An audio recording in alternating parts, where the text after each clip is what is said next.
Hi guys! Good morning! So update lang po dito sa Trapigora yung withdrawal nila. So kanina nga pong umaga is nag-withdraw ako ng 6:48 AM 131 pesos. Then nag-success naman na po siya. Ayan, you have received 131 of GCash from. So ayun nga guys, sobrang bilis lang ng withdrawal dito. Segundo lang pumasok na siya sa aking GCash, no. So paying na paying po to si Trapigora. Then kahapon po ito nag-launch, no. So sinabayan na natin, no. So yun guys, kung gusto nyo mag-invest dito, ilalagay ko na nga lang po sa pinned comment section ko yung aking link.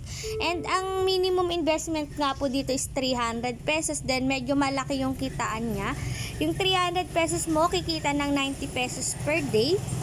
Yung 500 pesos mo kikita ng 155 pesos per day. Yung 800 pesos mo kikita ng 256 pesos per day.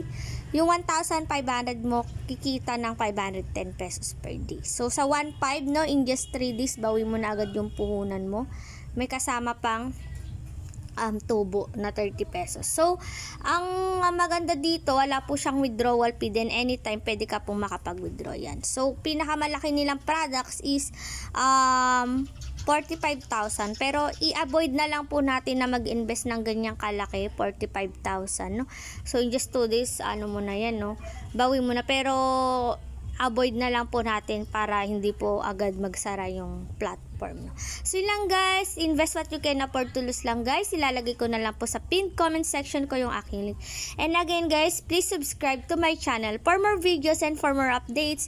Thank you for watching. Bye bye.